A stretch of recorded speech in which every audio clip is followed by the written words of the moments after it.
Good morning, dear students. Today we will be discussing about generations of dentin bonding agents.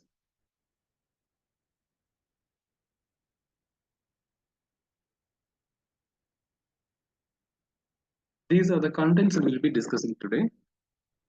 Introduction, developments in dentinal adhesives, generations of dentin bonding agents, hybrid layer, and conclusion. Starting with the introduction, while bonding to enamel is predictable, bonding to dentin is not so easy due to the following reasons. That is, dentin is a dynamic tissue that shows changes due to aging, caries, or restorative procedures. That is, as you all know, the first defense mechanism to caries is formation of sclerotic dentin. Then, as age progresses, secondary dentin deposition also occurs.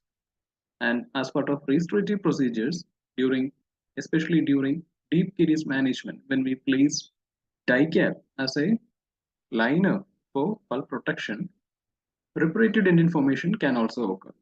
So, based on different situations, different changes can occur in dentin. That's why dentin is referred to as a dynamic tissue that shows changes due to aging, caries, or restorative procedures. Then it has a considerable amount of organic material and water when compared to enamel. That is, the inorganic content of enamel is 96%, whereas that of dentin is 70%.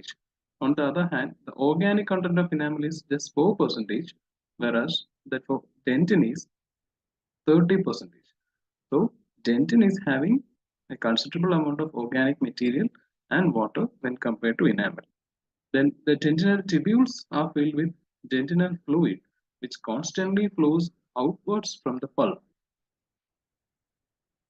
Then cut dentin surface is covered by a smear layer that fills the orifices of dentinal tubules and blocks dentin permeability by up to 86%.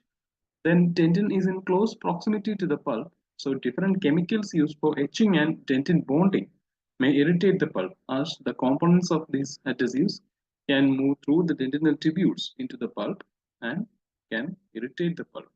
Therefore, since dentin is inherently a hydrophilic tissue, bonding of hydrophobic resins to this substrate is a challenge. Let's discuss how we are going to overcome that challenge. Developments in dentinal adhesives. Earlier attempts at bonding to dentin were directed towards producing a chemical bond between a resin system and either the inorganic content or the organic content of dentin. That is, inorganic component is calcium and organic component is collagen. The molecules designed for dentin bonding were represented by an MRX molecule, where M represents the methacrylate group for bonding to the resin matrix of composite resin.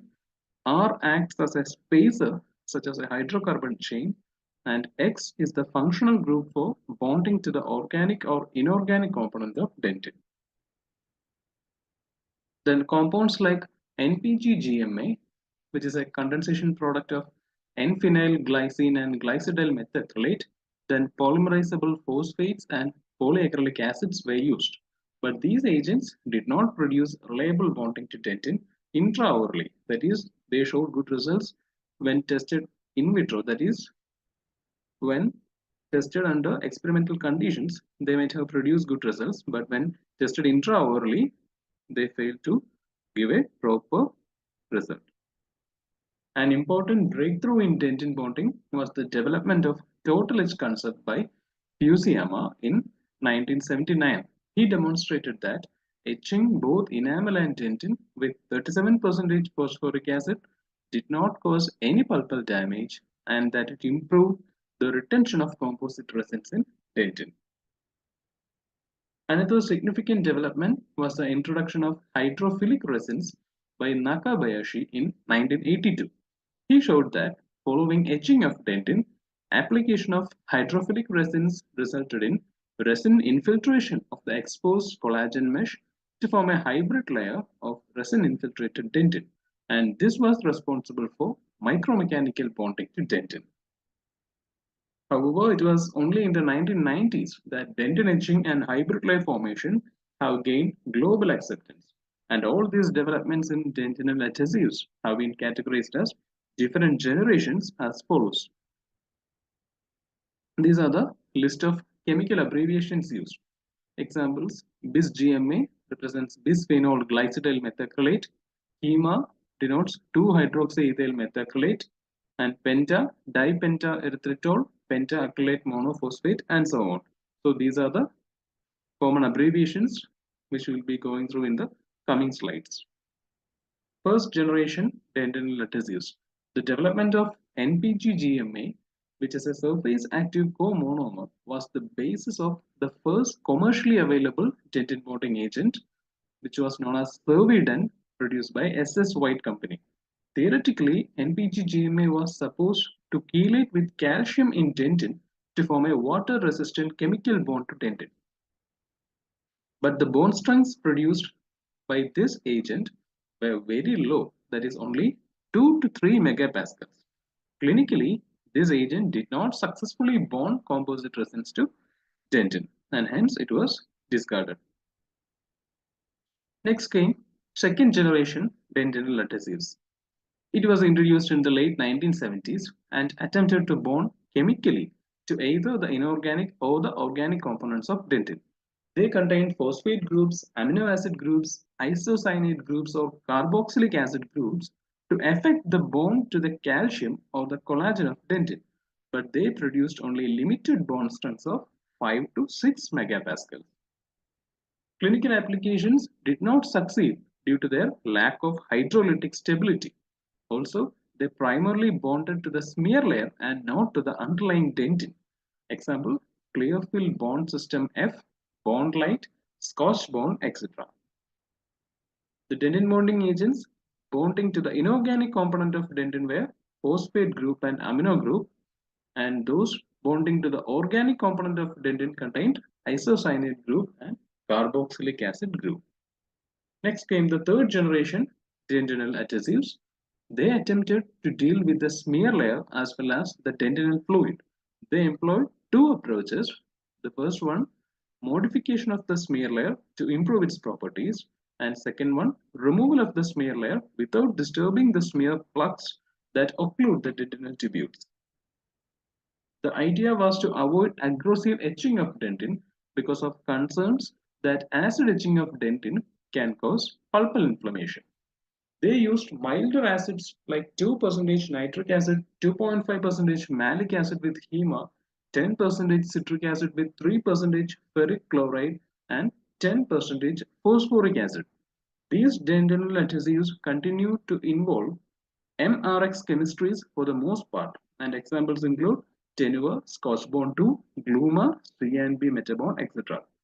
But they also didn't produce a sufficient amount of bond strength or a desirable kind of bond strength, and hence they were also not popular. Then came the fourth generation dentinal adhesives. They were developed in the early to mid 1990s and represent a significant advancement in adhesive dentistry. They were based on multi-step treatment of dentin, based on total etch concept, where both enamel and dentin are simultaneously etched with 37% phosphoric acid for 15 seconds. Following this, the tooth is washed and gently dried to leave the dentin surface moist so as to prevent collapse of the exposed collagen network. Next, a primer is applied, and these are hydrophilic monomers like HEMA, NTG-GMA, PMDM, BPDM, or Penta, which were dissolved in organic solvents like acetone or ethanol. Due to their volatile nature, the solvents displace water from the collagen network and allow penetration of the primers. The final step involves application of the adhesive resin, which may be BIS-GMA, UDMA with TEC-DMA, and HEMA. The adhesive resin copolymerizes with the prime dentin and also with the composite resin applied over it. The unique features of the fourth generation dentinal adhesives are the total etch concept and the moist bonding technique. Examples include Scotch bond multipurpose, all bond 2, etc. This is the fourth generation bonding agent, which consisted of an etchant, a primer, and an adhesive. Mechanism of dentin bonding. With the development of fourth generation dentin bonding agents, the concept of hybrid layer formation was put forth as the mechanism of bonding to dentin. This concept was proposed by Nobuo Nakabayashi in 1982.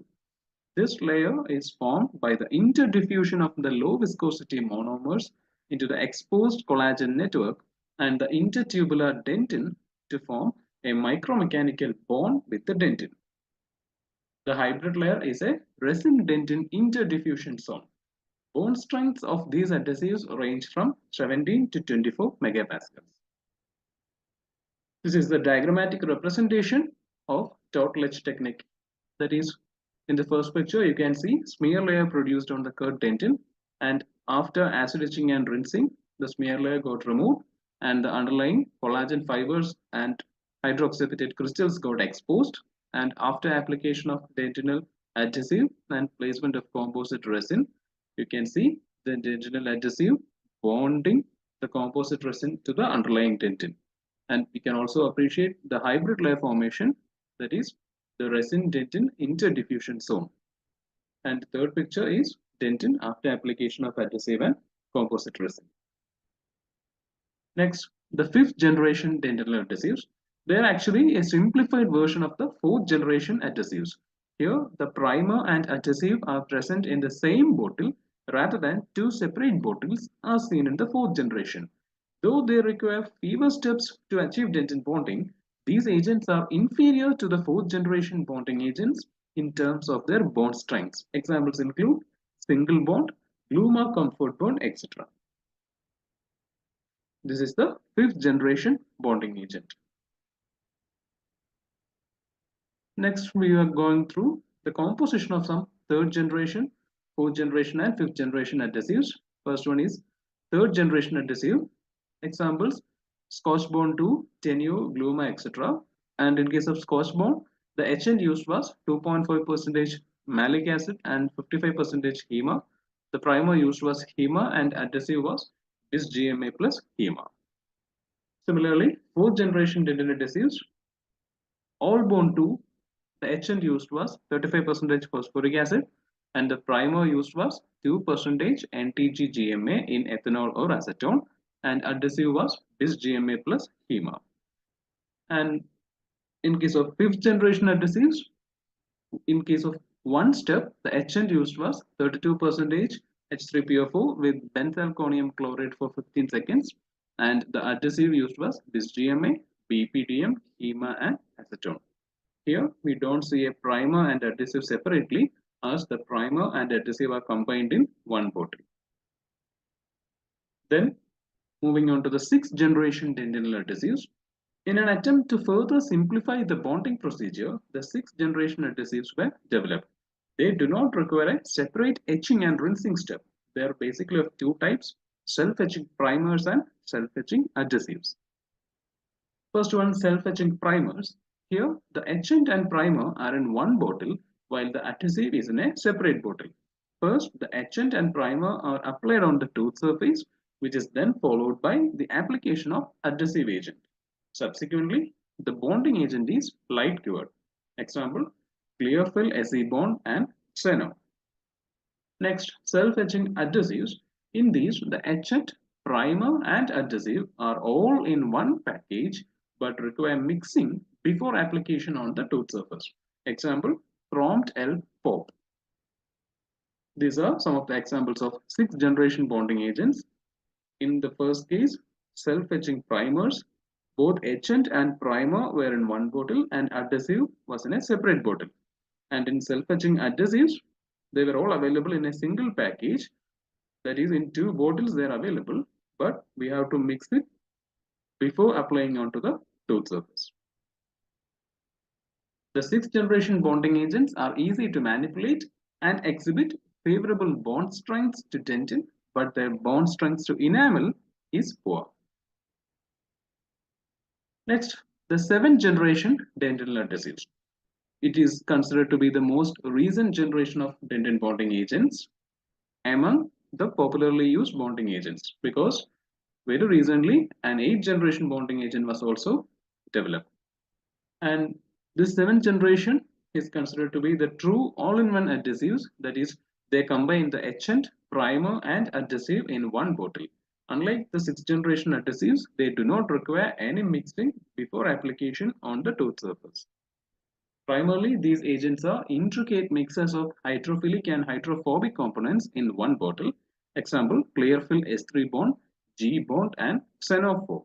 The seventh generation bonding agents are very simple to use but have several drawbacks. These are the drawbacks of seventh generation bonding agents. They are more prone to phase separation as they contain both hydrophilic and hydrophobic components in one bottle. They act as semi-permeable membranes as they allow water to move in and out of the adhesive layer. They provide lower bond strength than the fourth and fifth generation adhesives. Example for seventh generation is Clearfill S3 bond and G bond. Next, the last one, that is eighth generation bonding agent. This was developed as a time-saving product for direct and indirect restorations. They combine etching, priming, and bonding in one bottle. In 2010, eighth generation bonding agent was developed by Voco America, that is Futura Bond DC, which is a self-etching dual cover dental adhesive. This is the Futura Bond DC by Voco America. It contains polyfunctional adhesive monomers, that is phosphoric acid modified methacrylate esters. These acidic esters, when combined with water, produce a pH value of 1.4. This lower pH favors the complete removal of smear layer and dissolution of hydroxyapatite, creating a deeper retentive pattern on tooth surface. It contains nanofillers with average particle size of 12 nanometer, which increase the penetration of resin monomers and thickness of hybrid layer, thus increasing the mechanical properties of bonding systems and better marginal integrity. It can achieve the bond strength of 30 megapascals, and it also contains fluorides, so has got anti-cariogenic effect. Another example for 8th generation bonding agent is G Premium Bond by GC. It is a universal 8th generation bonding agent which is compatible with total etch, self etch, and selective etch techniques, providing excellent versatility. It has high bond strength and is used for direct restorations, repair indirect restorations without the use of primer, and in combination with a silane when repairing glass or hybrid ceramic. It consists of combination of three functional monomers, that is 4-MET, MTP, and MDTP. This is the example for another example for 8th generation bonding agent, that is G Premium Bond by GC company. Then classification of modern dentin bonding agents. Modern dentin bonding agents are classified based on their interaction with the smear layer as proposed by Van Meerbeek et al. They are classified broadly into four groups, that is smear layer modifying dentin bonding agents, smear layer removing dentin bonding agents, that is total etch or etch and rinse adhesives, then smear layer dissolving dentin bonding agents or self etch adhesives, and finally glass ionomer based adhesives. Then moving on to hybrid layer, this is the zone where the adhesive resin of the dentin bonding agent micromechanically interlocks within the intertubular dentin and surrounding collagen fibers. The hybrid layer is formed in the following manner, that is, etching removes the smear layer and exposes the collagen fibrils. It also removes the hydroxyapatite within the intertubular dentin. Next, the primers penetrate the collagen network, and finally, the adhesive resins along with the primers form resin microtags within the intertubular dentin and surround the collagen fibers upon curing. The hybrid layer is also known as resin dentin interpenetration or interdiffusion zone. Within the hybrid layer, three different zones have been described. They are the top zone, mid zone, and bottom zone. Top zone, this consists of loosely arranged collagen fibrils with interfibrillar spaces filled with the adhesive resin. Then mid zone, this consists of collagen fibrils infiltrated with adhesive resin along with some residual hydroxyapatite crystals scattered between the collagen.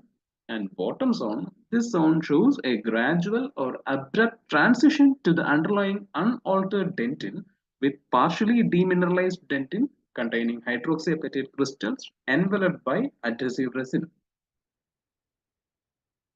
So, conclusion, adhesive restorative dentistry originated with the work of Buonocore in 1955, who developed the concept of acid etching of enamel. Since then, adhesive materials and techniques have developed at a rapid rate, and dentin bonding agents have advanced greatly over the last 2 decades and can now provide predictable bonding to enamel and dentin. The mechanism of bonding is primarily micromechanical by formation of a hybrid layer. The various advances in adhesive technology have expanded the applications of dentin bonding agents to include bonding of composite, ceramic, as well as metallic restorations successfully to tooth structure. Thank you.